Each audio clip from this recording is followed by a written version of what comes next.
Oh, hey, what's up, guys? Today we're going to talk about how you can become an expert at making these things. Feathers, shavings, and why you need to make them. Ultimate guide.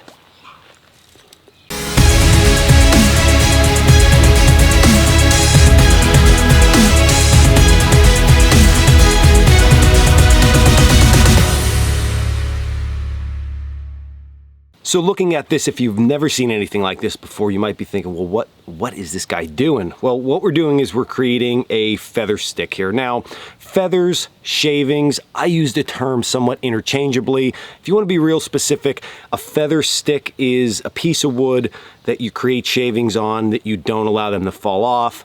On the other hand, if you would just make shavings and you make them come right off the piece of wood, then of course you have shavings. So somewhat interchangeable. There are some benefits and negatives to each style, but for our purposes, it's all about making this small material. Now, the reason that we would want to make this small material is twofold. First, there may be times in which you can't find small material for your fire. So when we create a fire lay, of course, we need small, medium, and large material.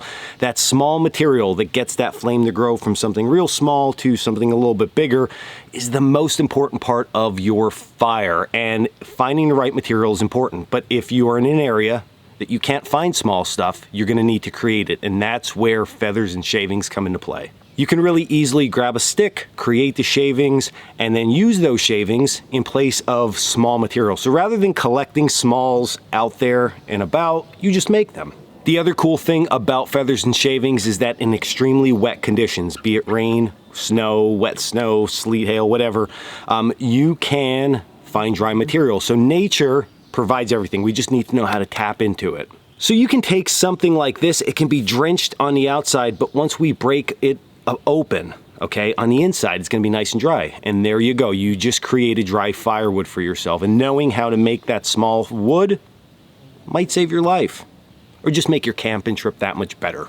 So now that you know why we need feathers and shavings, we're going to talk about how to actually create them. There's a bunch of good steps that you can walk yourself through in order to get better at this, because it is a skill that you're going to have to hone over time. I know people who spend a lot of time in the woods and their feathers are absolutely atrocious. So we're going to fix all that today. We're going to fix it, start at point one, and move on. So step number one is that we collect good material. Now there's a couple key factors here, but at the end of the day, take these things into consideration, but you're going to have to go out and put some field time in to really get a good understanding of what you need to pick and why you need to pick it. And it'll come together once you start doing it. The first little tidbit here is that you want good dry material. So breaking a branch off a dead standing tree is always a good idea, okay? The branch doesn't have to be extremely large. Something thumb-sized out to wrist size is going to be absolutely perfect. Again, make sure it's not rotted. If you start to cut into the wood and it starts to flake away and it seems dusty, not good. You should also feel that it's not just breaking when you go like this, okay? You want a little bit of stiffness there to it.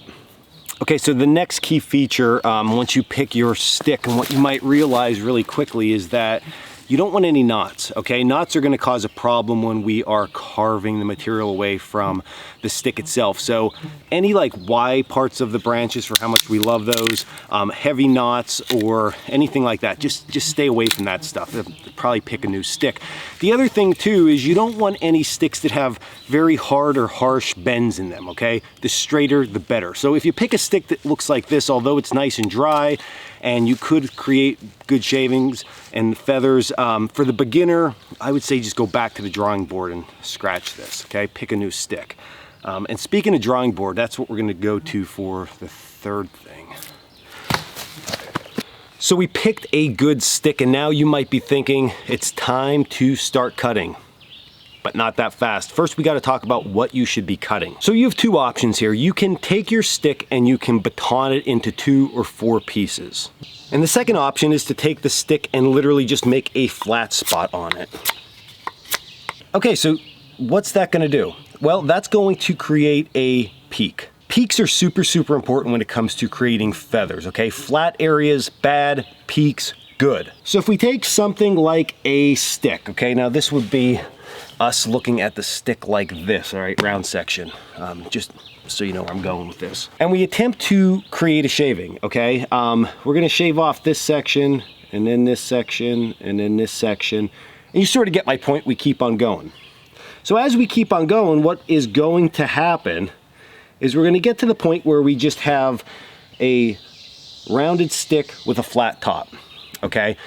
Now, as we continue through this, these flat sections that we are shaving off, okay, they're going to just keep getting wider and wider and wider. And the whole purpose of these shavings are to make thin little spaghetti, fluffy, thin pieces of wood, okay? So flat pieces of wood just sticking up off the stick, not good. So this here, it's not gonna work for you. Now I know what you're gonna say, you just told us, Dan, you just told us to create a flat spot on the stick. Well, what that flat spot does, if we initially create this, is it gives us two peaks. It gives us one peak right here and one peak right here, okay? This peak, if I draw a line here, becomes a triangle. This peak here also becomes a triangle. That is extremely important.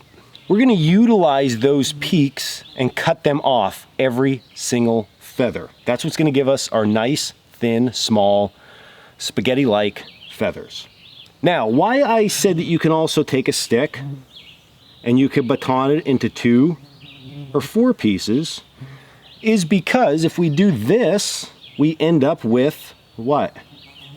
Triangles, okay? So now we have a peak, and a peak. All great stuff for us.